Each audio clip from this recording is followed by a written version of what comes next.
Sa Semana 2, nag-iskot siya kalabot sa pagmatarong nato.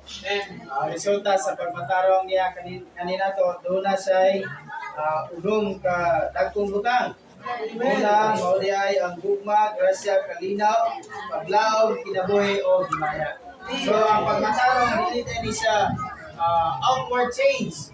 Kundi ang pagmatarong, usad ay siya ka persona. Kini nga persona, mao si Kristo mismo, kamoy magmatarong ngani nato may son. Tama sige no, alang nato, naagi sa itong pagtuo. Nahimo ta ang gimatarong ta sa Dios may son. So, sa kani, wala pa ta luwas, wala pa ta dito, wala pa ini ibanghelyo ngani nato. Ang atong pagmatarong, naragi, 1, 2, 3 ra Kani, sa Kristiyanidad, mo rin ginilang kitanaw. Pinutan lang, magyatagon lang siya, okay na. Pero karon atong makita nga ang pagkamatarong di ay, ang pagmatarong di ay, mao di ay si Kristo mismo nga persona may son. Sa dihan, ito ta, kausan na niini nga Kristo, dahil nahimo tang gimatarong taniya may son. So sa outward, niya siya, dunay matarong sa gawas. Pero sa sulod, dunay kinabuhi. Nga nagbuhat sa sulod, na himuon tang matarong taniya may son. Amen. So, unang utang is ko niya, kining resulta, mao di ang gugma. Laman sa Ginoo nga, una siyang nagugma nga nila to. Dahil kini nga pahigugma niya, nilugwa pagali niya nga, ihatag niya yung butong anak. Alam, og tungod gyud nga nila to may son. Dahil ikaduha ang grasya. Nahimo siya ang grasya nga ninato. Ang grasya dili lang dahil siya ingon nga inigdugab nato ingon dayo grasya sa Dios. Kundi ang grasya usa dahil siya kapagduaw sa Dios kanina to may son.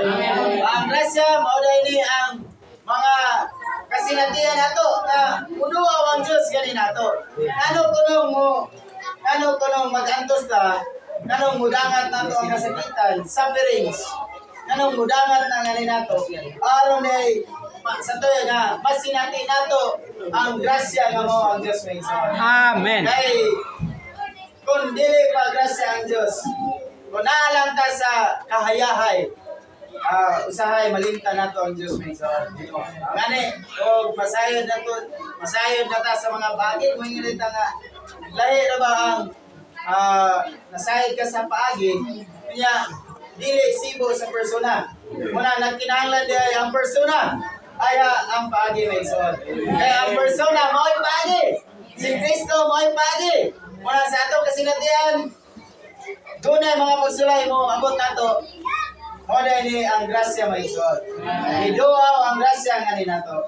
Dahil ikatulo, muna ay ang kalinaw. Salamat nga ang Diyos mo'y kalinaw nato. Niyon siya nga kinahanglan magbarog tayo sa grasya.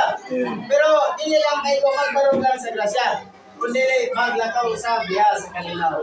So ang kalinaw, dili na siya ingon nga ang paglakaw nato pinaagi sa huston sa iyo. Kundi nag-agad din siya sa pagbati sa sulod. Kundi naabata sa kalinaw ni Ison.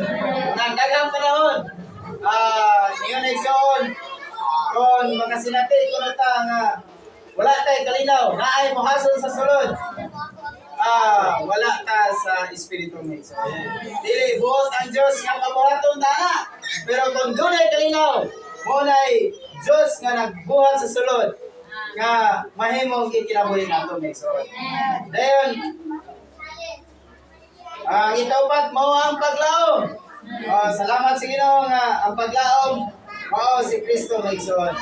Alang nato, bisan tod, muagi ang daghang kasakitan. Pero salamat, doon na tayo paglaom sa unahan. Doon na tayo paglaom sa malagod. Anong padayon ta sa ito iglesia, anong kinabuhi? Ay ang paglaom nato na sa unahan may son. So ang kanong muapil tawag managatigom. Okay, doon na tayo tumong. Ang tumong nato mo paglaom sa himaya may son. So, alam nato, dili lang kang magduha-duha pa nga tuwas na magigha to. Kundi tuuhan lang nato may son. Pinaagi sa banto, makita nato ang paglaom nato mao gyud si Kristo may son. Then, salamat. Ang ikalima mao ang kinabuhi. Mone ang resulta sa pagmatarong sa Dios kanina to. Dahil ang puno mao ang himaya. So ang unang hangang nato sa atong Eklesyanong kinabuhi mao dining pagtawag si Dios kanina to. Maraming salamat sa Ginoo nga gitawag na ta. Pero dili lang ikaw nga tawag na ta. Kundi dadon paginta sa hangang nga mahimaya ang Dios kanina to. Mahimo ta mahimaya mga igsoon. Pero ay hatang moabot sa punto nga mahimaya, na po iskutan igsoon nga muagi di ay tawag daghang kasakitan.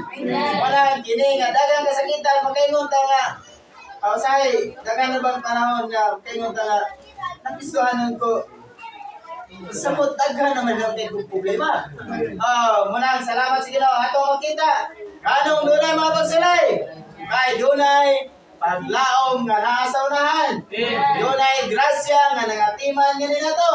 Dahil mulugwa dahil nani samahon ta silang dagway nganong dalang pagsulay aron mangumol mahulma ang Dios ngani nato igsoon. Dahil dili lang madayag ang pagkatawanon kundi madayag yun ang Diyos tao mga igsoon. Unang salamat sa Ginoo gikaluyan ta sa Ginoo mga igsoon. Di matarong ka nga nahiya.